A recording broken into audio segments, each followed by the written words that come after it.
Okay, how we doing, folks? Today is Friday, May 19th, 2017. Rich Van Tassel a little later on. It's about 10 to midnight. Just waited on this game because I didn't even know where to go with it. The Celtics got destroyed, embarrassed, humbled, whatever term you want to use. This was an absolute disastrous game for them. And, you know, we'll get into the implications afterwards. Looking at the box score, LeBron James was plus 46, 30 points in 33 minutes, 12 of 18 shooting, 4 of 6 from 3. Kevin Love, 21 points, plus 35, 7 of 14, 4 of 9 from 3. Kyrie Irving, 23 points, plus 37, 8 of 11 shooting, 3 of 6 from beyond the arc. Again, there's a quote here, Stephen A. Smith, that the NBA should be embarrassed. We'll get into all that. -4 was James Jones off the bench. -4 for Darren Williams. -2 for Channing Frye. I'm surprised anyone was in the minus in this game. Bench scoring pretty balanced, to be honest, but nothing that really jumps off the page considering the way this game went down. Looking at the Celtics, Avery Bradley -42, 13 points. Isaiah Thomas left the game 0-6. Let's see if they just sit him down for the rest of the series. 2 points. Al Horford 11 points, 4 of 9, 2 of 4 from 3. By the way, altogether, Cleveland shot 48 of 85, 56.5, 19 of 39, 48.7 from behind the arc. Jay Crowder 9 points, -28.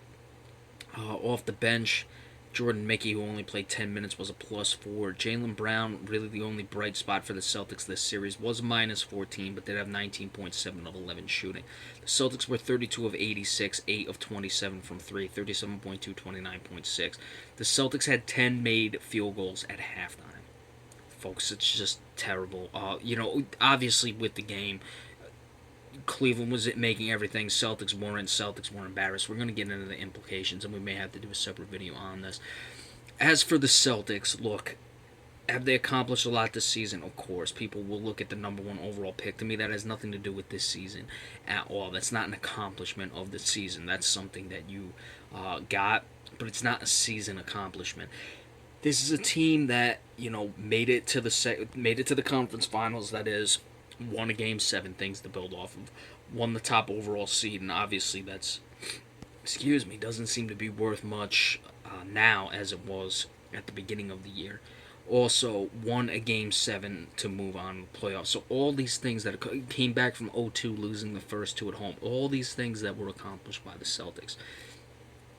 I'm sorry, I can't see it if the Celtics, go down like this. They were handled in game 1, but it wasn't unnecessary embarrassment of embarrassments. Is this? I mean, this is a game they lost by 44, and it wasn't even that close. I mean, I don't know what to say. I don't know how the Celtics. I mean, this is like Uganda playing the United States team or something. Like, you would rarely see this in the Olympics. Professionals should not have this happen. I'm actually going to watch that Stephen A. Smith thing. Regardless of what my opinions are, I just want to get the take because, I mean, how does this happen? And look, I'll do a separate video on this most likely, but we've got to discuss these things. What is necessarily good for the NBA, not good for the NBA.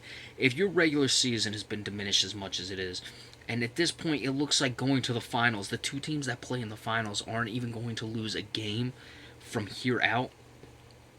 I don't know what to say about that. As for the Celtics moving forward in this series, you've got to try to win it. I mean, if they don't win a game in this series, to me, the season's a disappointment because everything you've gained completely goes out the window when you go to the conference finals, and this is how you go down. Certainly, if they go out and they're losing by 20 points, I mean, they're not going to lose by 44. At least I don't think. But if they lose by 25 points or whatever, or however it happens, to say they can win the series, it's just laughable at this point. They did come back from the 0-2 against Chicago. That's 2 totally different things. And, we don't know about Isaiah Thomas and the way things look. Now, if Isaiah Thomas doesn't play again, certainly whether or not the Celtics win a game, you can't use that as, the measuring stick to really redeem themselves in this series. Certainly they have to play better, though. But I'm just surprised. To me, the Celtics are not that outmatched by the Cleveland Cavaliers. I don't think Cleveland is immortal or anything. and I don't know what to say, but something's got to be figured out by the Celtics. They've got to find a way to get some life going forward and find a way to win a game to salvage whatever, they got. It's dignity at this point because this is just terrible. So we'll see what they do coming out with the next game. That will be on Sunday. Of course, tomorrow we have Game 3 between Golden State and San Antonio. We'll give you the recap of that when it goes final. Let's see if Kawhi Leonard plays or any of that stuff. Remember, we'd appreciate all subscriptions as well. Thank you.